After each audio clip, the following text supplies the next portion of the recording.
Cette vidéo est sponsorisée par Honkai Star Rail, un nouveau RPG stratégique des créateurs de Genshin Impact. Il s'agit d'un free-to-play disponible sur PC et mobile qui vous invite à découvrir un univers de science-fiction dans l'espace avec son lot de mythes et de légendes. Dans cet univers, les Aeons, qui parcourent l'univers, font respecter leurs propres croyances. Parmi elles, la destruction pense que l'univers serait une erreur et la civilisation...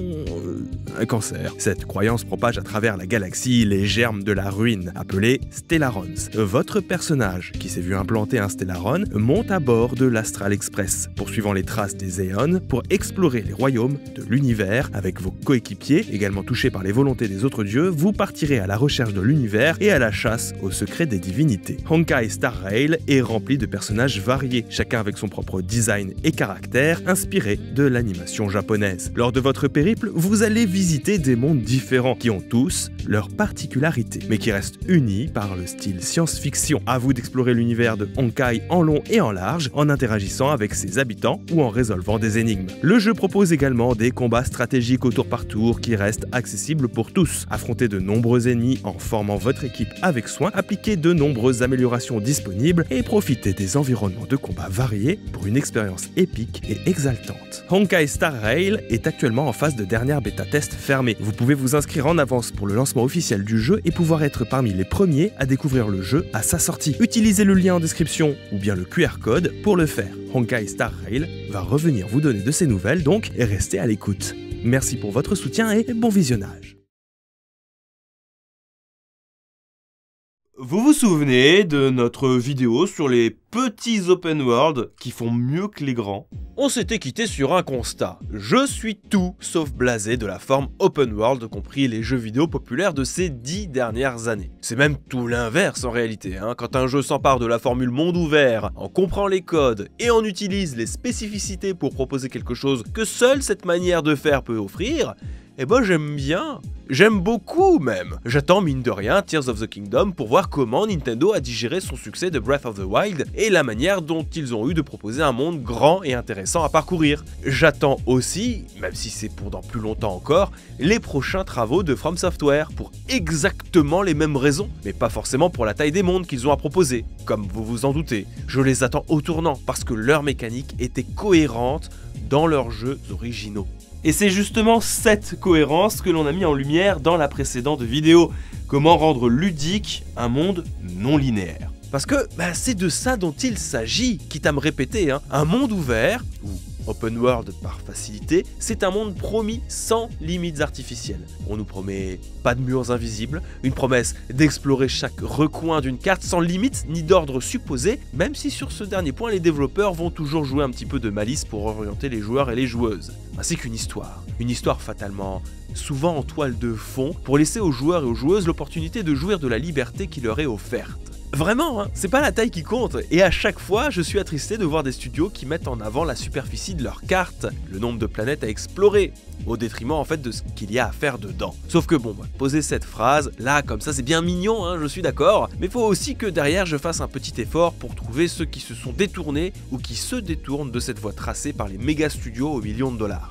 Bonjour vous! Aujourd'hui j'avais envie de revenir sur ces jeux à monde ouvert, petits mais courageux, qui ont apporté ou qui apportent une petite pierre à la définition plurielle du monde ouvert. Ces jeux dans lesquels le monde n'est pas un simple support mais un acteur indispensable. Si la vidéo vous plaît évidemment, pensez à vous abonner, à activer la cloche et à faire un petit tour sur notre Patreon. Allez, c'est parti! Bagarre et balade sur les toits, Batman Arkham City. Ouais oui, Arkham City, pas Arkham Knight. Parce que c'est un monde bien plus petit et il n'y a pas de Batmobile. Une Batmobile qui fait un petit peu débat au sein de la communauté des fans des jeux Batman Arkham. Personnellement, je l'aime bien, la Batmobile, mais bon, j'aimerais bien me réserver un petit peu aussi ce jeu-là pour d'autres sujets de vidéo. On va pas tout balancer la sauce maintenant. Batman Arkham City, c'est la suite de Batman Arkham Asylum, sorti en 2011 sur PlayStation 3, sur Xbox 360, sur PC et sur Wii U. Oui, sur Wii U, une suite qui a été réfléchie et pensée sur la fin du développement d'Arkham Asylum, dont on retrouve un teasing et quelques concept art dans le premier jeu via une salle secrète, trouvable dans le bureau du directeur Quincy Sharp. Un teaser qui présentait déjà des plans de la future prison d'Arkham City que l'on retrouvera un petit peu plus tard, à quelques détails près. La version finale étant mine de rien plus petite qu'escompté. L'ambition du titre était de vraiment ouvrir Batman Arkham à un monde ouvert, dans Gotham City, dès le deuxième épisode, avec même une Batmobile qu'on ne retrouvera au fond qu'en 2015 pour Arkham Knight, pour l'ultime épisode de la série. Malheureusement, au vu des ambitions assez grandes de Rocksteady qui souhaitait allier la base de son système de jeu développé pour Batman avec Arkham Asylum, le combat en free flow, les contenus importants et les références à tout va avec un monde ouvert, il semblait quasiment impossible de proposer quelque chose d'aussi massif à une génération de consoles dont les limites étaient déjà problématiques. Le terrain de jeu sera donc réduit, la Batmobile mise de côté. De toute manière, vu le terrain accidenté envisagé par Rocksteady, ça aurait été compliqué de conduire un véhicule là-dedans, et il sera décidé de faire d'Arkham City une fraction de Gotham, un quartier. Une réduction de scope forcée, mais très loin d'être dramatique, parce que au fond, elle permet de plus facilement se concentrer sur cette recherche de sensations voulue par Rocksteady, à savoir proposer aux joueurs et aux joueuses d'être le Batman à Gotham, et non plus entre les murs de l'asile de fous. Et c'est réussi. Le maire nouvellement élu, Quincy Sharp, ancien directeur de l'asile d'Arkham, s'est associé au psychiatre Hugo Strange pour fonder Arkham City, une prison à ciel ouvert dans laquelle les criminels de Gotham sont laissés libres du moment qu'ils n'essaient pas de s'enfuir. Évidemment, c'est une idée qui sent très fort des pieds. Batman, inquiet de la tournure que peuvent prendre les événements, agit pour faire tomber ce projet sous son identité publique de Bruce Wayne. Ce dernier sera malheureusement enlevé par Hugo Strange lors d'une manifestation, lequel connaît son identité secrète, et sera emmené donc dans l'enceinte de la ville, de la ville prison. Ce qui était totalement le plan initial de Batman en réalité, pour entrer tranquillement dans cette prison et essayer de comprendre ce qu'il se trame ici. Sur place, il constate que les grands criminels de Gotham se battent pour des miettes de territoire, le Pingouin, Double Face ou même encore le Joker, quand en parallèle, Hugo Strange décide de mettre en place son plan diabolique sous le nom de code du protocole 10. Le Joker, justement, est quant à lui bien mal en point. Il est mourant suite aux événements d'Arkham Asylum. Il injecte à Batman une dose de son sang pour le forcer à trouver, en parallèle des événements, un remède à son empoisonnement. Batman Arkham City se positionne comme étant un point pivot de l'histoire des Batman Arkham. Il se passe beaucoup de choses, il y a un traitement des personnages qui est plutôt réussi, surtout du Joker, un traitement plutôt impeccable aussi. Rocksteady maîtrise son sujet à la perfection. C'est un petit peu l'Empire contre-attaque de Batou, pour vous donner le ton. Et pourtant, moi je le retiens surtout pour l'expérience de gameplay qu'il m'a fait vivre. Parce que, ouais, son monde ouvert est très bien foutu. Je dirais qu'effectivement, le pari de nous faire incarner Batman dans Gotham est un pari réussi, malgré que nous nous déplaçons sur une fraction infime de la ville et que les véhicules iconiques de la licence soient aux grands abonnés absents. Les déplacements sont incroyablement grisants. Il y a un réel plaisir à repérer des points d'accroche en hauteur pour tirer avec son grappin et se retrouver sur les toits d'Arkham City, se jeter dans le vide, déployer ses ailes, réutiliser son grappin pour prendre de la hauteur, faire des piquets pour prendre de la vitesse et fondre sur les ennemis au sol qui ne vous ont pas vu venir. Ça a quelque chose d'extrêmement grisant. Couplé au système de combat free flow, amélioré depuis Arkham Asylum, il y a une forme de plaisir coupable à se sentir super-héros, à juste surveiller les rues sombres de cette ville gangrénée par la pègre pour aller tabasser du vilain. Ce qui est intéressant aussi, c'est la manière qu'a Arkham City de s'amuser avec les différentes échelles de jeu. Parce qu'il y a aussi quelques environnements intérieurs plus linéaires qui servent de goulot d'étranglement pour rattacher le joueur à ce que le jeu souhaite raconter. Des bâtiments labyrinthiques, eux aussi très bien conçus, à l'échelle avec l'extérieur, mais dans lesquels nous sommes contraints par les murs d'envisager une approche plus discrète et réflexive. Le danger en intérieur n'est plus le même pour Batman. Parce que, tout comme Arkham Asylum, dans Arkham City, Batman n'est toujours pas un héros invincible. Il n'est toujours pas à l'épreuve des balles, et affronter plus d'un ennemi armé, ça n'est pas envisageable. Ce changement d'échelle entre lieu clos et lieu ouvert permet donc de constamment renouveler les approches du joueur, le tout dans un monde finalement très petit, mais pourtant rempli à ras-bord de trucs à faire, de références, de clins d'œil et d'ennemis à vaincre. Un jeu qui va marquer au fer rouge le paysage des mondes ouverts à gros budget, lesquels ont été relativement rares à réussir à maintenir un niveau d'intérêt aussi élevé pour leur gameplay sur la durée. La légende d'un héros mignon, Lilgator Game. Moi j'ai deux indépendants à vous présenter dans cette vidéo, et le premier, c'est marrant, parce que comme l'a si bien décrit Kokobé dans le podcast Silence on joue, que je vous invite à écouter, en plus de Singe Pourpre podcast, et ben c'est la synthèse entre A Short Hike, que j'ai déjà présenté dans la précédente vidéo sur les open world, et Breath of the Wild qu'on ne présente plus. En plus, dans le jeu, il y a un alligator super mignon dedans.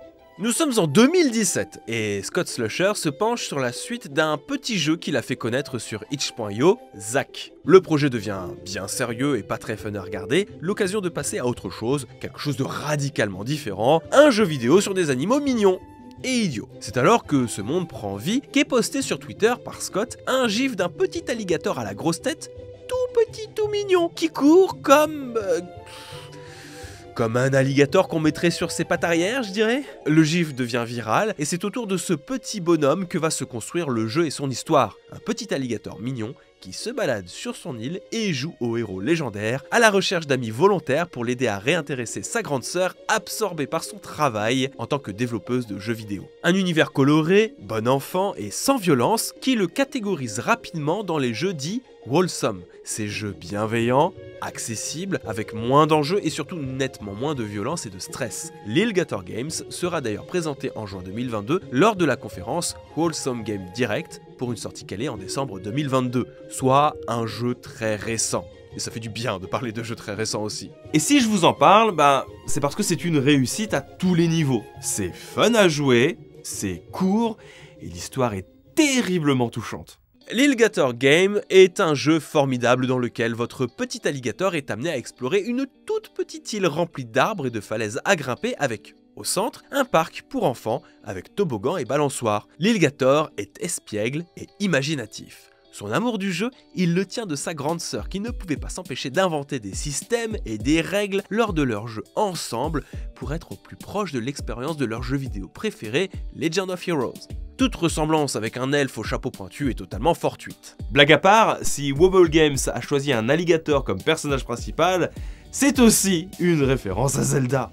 Bah oui, les deux sont verts, enfin mais réfléchissez. Malheureusement, le temps passe et la grande sœur de notre petit Lilgator est rentrée à l'université pour réaliser son rêve, créer des jeux vidéo, ou en tout cas le jeu vidéo de ses rêves à elle et de son petit frère, celle qu'elle a théorisée lorsqu'ils étaient plus jeunes. Fatalement, elle a moins de temps pour jouer avec lui, ce qui rend notre petit alligator tout triste. C'est avec l'aide de ses amis qu'il va alors essayer de créer l'aventure la plus incroyable qu'il ait jamais créée. Tellement épique que sa sœur sera bien obligée de décrocher les yeux de son PC portable pour jouer avec lui. Pour ce faire, un de vos amis a un plan. Devenir pote avec un maximum des enfants sur l'île et des adultes et récolter des confettis pour aménager le parc de jeux en village médiéval fantastique.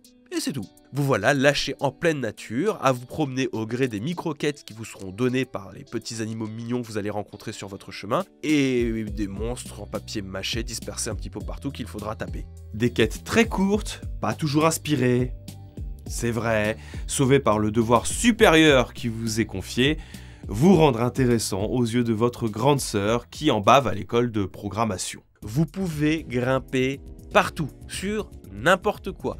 Je ne vous ferai pas l'affront de vous dire de quel jeu vient cette barre d'endurance circulaire qui diminue au fil du temps. C'est bon, on a compris. Dans le jeu, il n'y a pas non plus de méchants, à part les monstres en papier mâché qui ne bougent pas. Donc, le bouclier ne servira pas à bloquer des attaques, mais va servir à la seule chose de vraiment cool réalisable avec un bouclier en réalité, la glisse. Vous pouvez jeter des cailloux en guise d'attaque à distance, pourquoi pas, et faire une gigantesque bulle de chewing-gum pour prendre un petit peu d'altitude, quand c'est un vieux t-shirt qui vous sera donné en guise de paravoile. Voilà, vous n'aurez rien de plus. Le reste, c'est à vous de vous en occuper, à votre rythme, sans pression, puisqu'il n'y a ni impératif temporel, ni même de barre de vie, de barre de autre chose, de, je sais pas moi, d'une jauge de nage. Lilgator, c'est juste un jeu qui vous veut du bien et qui vous pousse à juste vous promener partout, avec toujours en visuel cette antenne téléphonique qui trône en plein centre de l'île, histoire de vous repérer aisément, sans même que vous n'ayez besoin d'une minimap, qui n'existe même pas de toute façon. Le jeu vous invite à explorer, ainsi la partie la plus importante, c'est le déplacement.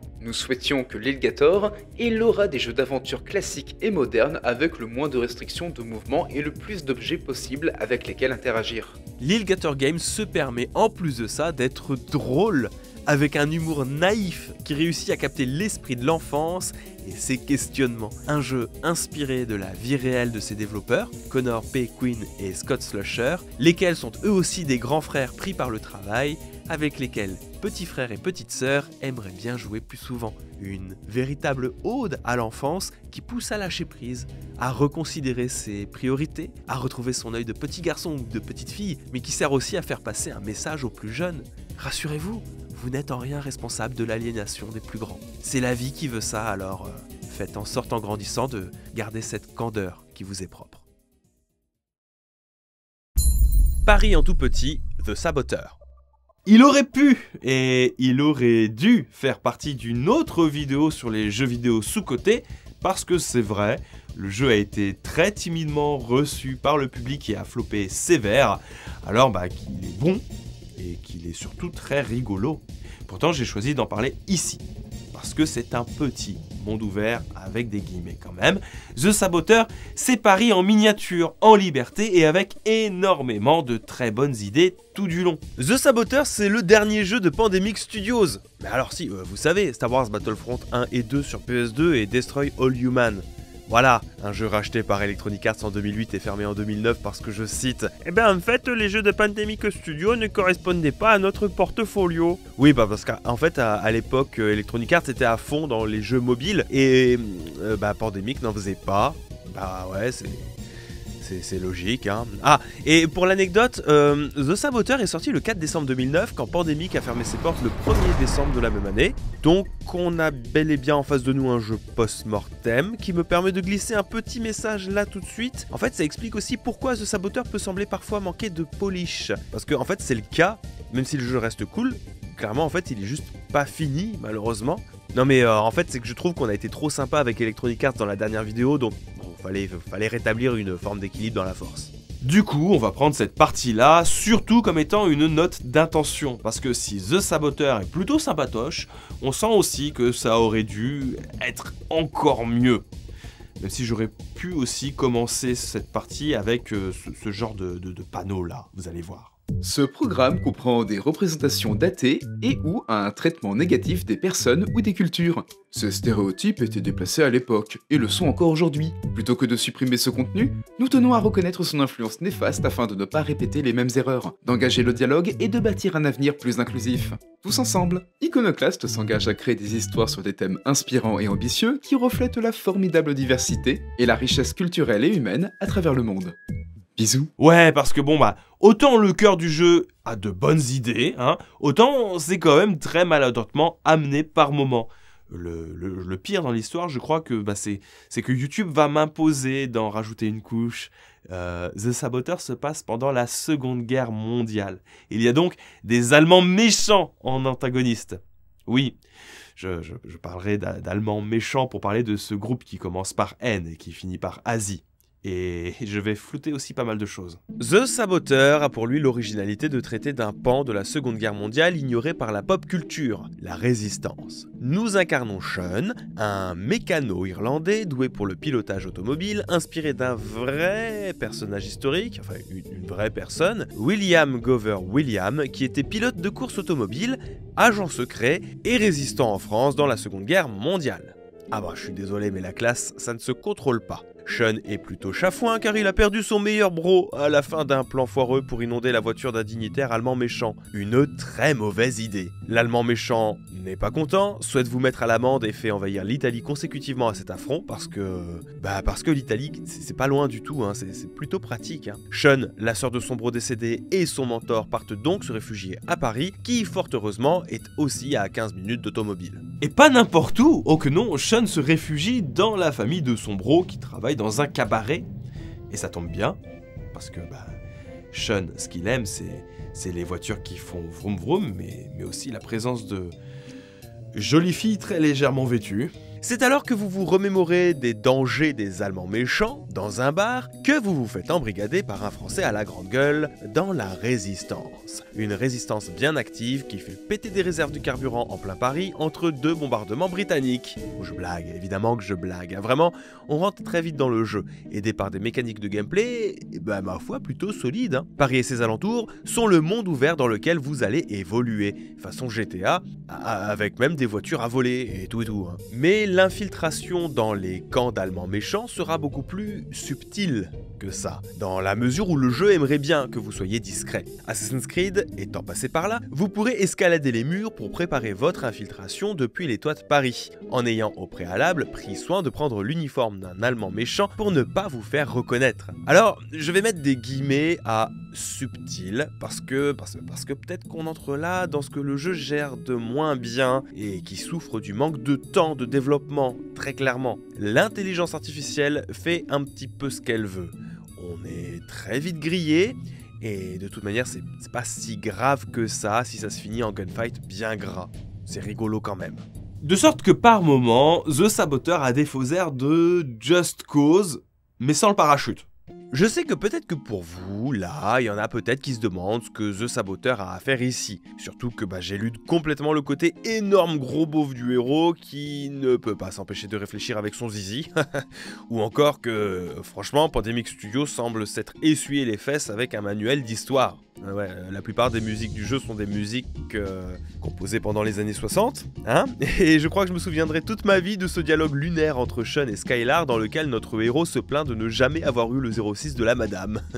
Oui, c'est un vrai dialogue. Mais sachez que si j'ai beaucoup de sympathie pour lui, c'est pour son côté vraiment nanardesque et grandiloquent. Le monde ouvert, à l'échelle des autres jeux, bon, c'est vrai qu'il est grand, c'est vrai, hein, mais... Vous pouvez me dire que c'est si grand que ça quand on met 5 minutes à faire Paris-Le Havre? Franchement, hein?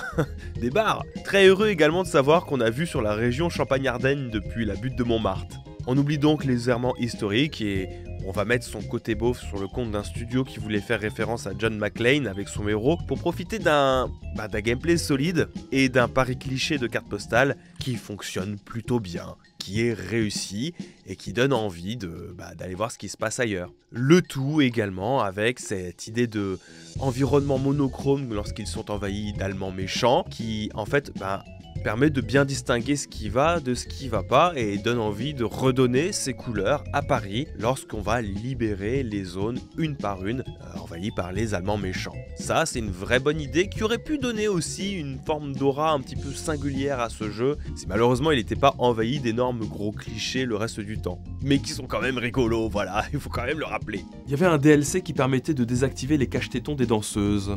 Voilà. Je suis désolé, vous ne me ferez pas dire que la démarche du jeu était satirique. Hein. Pas quand il y a ça. Bon, sinon, essayez-le tant qu'il se trouve, quand même, hein, parce que m'est avis que ce sera pas si facile que ça de le trouver dans quelques années. S'attacher à quelqu'un sans jamais la voir, Firewatch.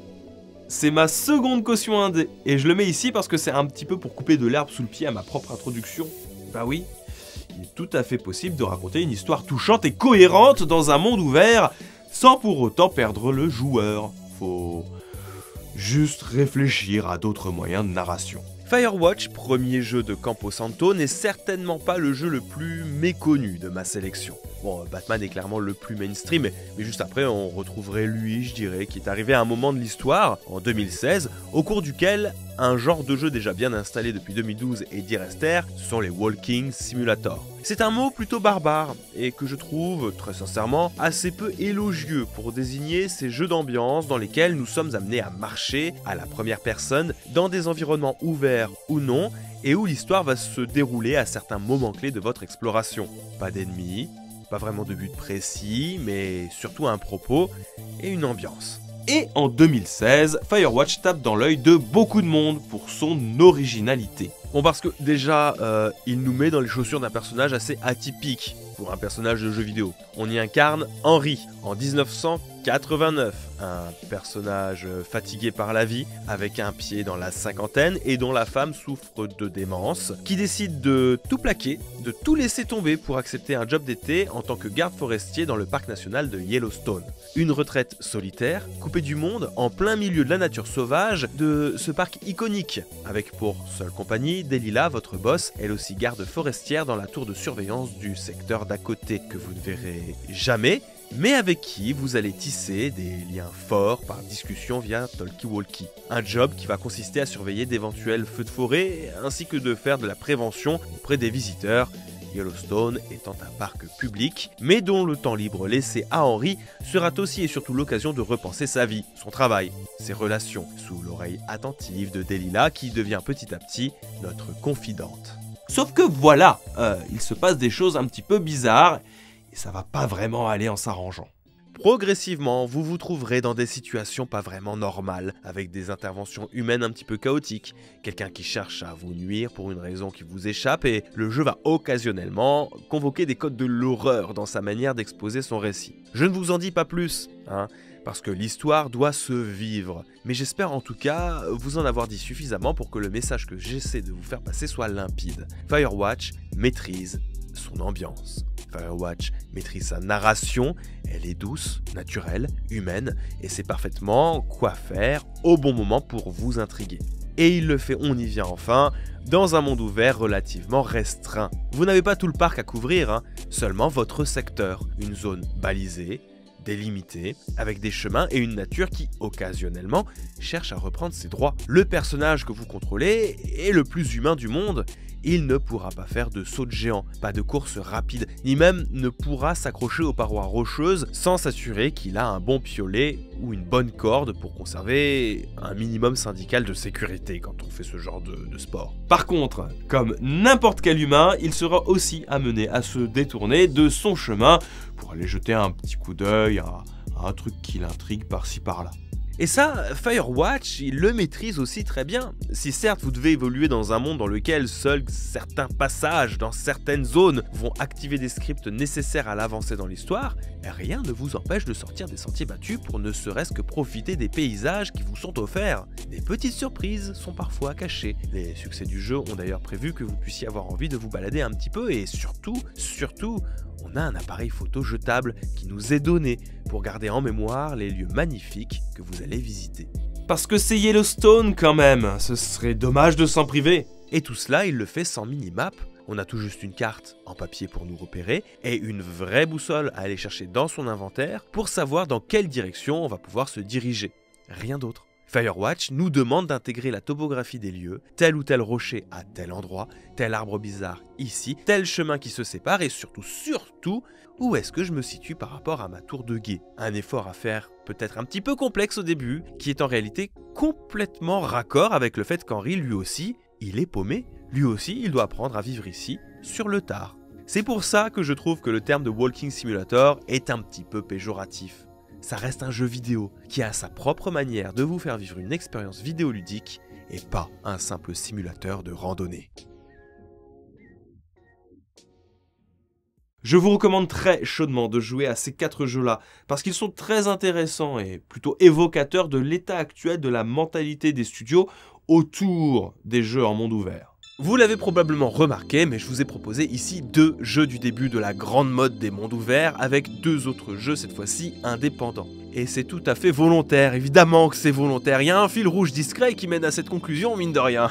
Fondamentalement, on retrouve chez Batman Arkham City et The Saboteur des prémices de ce que deviendront les jeux en monde ouvert à gros budget. Beaucoup de choses à faire, des trucs et des machins à collecter avec plus ou moins de mise en scène par-ci par-là, coucou les énigmes de l'homme mystère. Cependant, ces 2 jeux ont le bon goût d'être relativement courts, une dizaine d'heures chacun pour en terminer l'histoire principale, le triple si on souhaite faire le 100%, ce qui est somme toute, voilà, assez correct, même à l'époque, au regard du prix demandé en tout cas. Aujourd'hui, ce qui a changé, c'est essentiellement le scope de ces jeux, ses ambitions.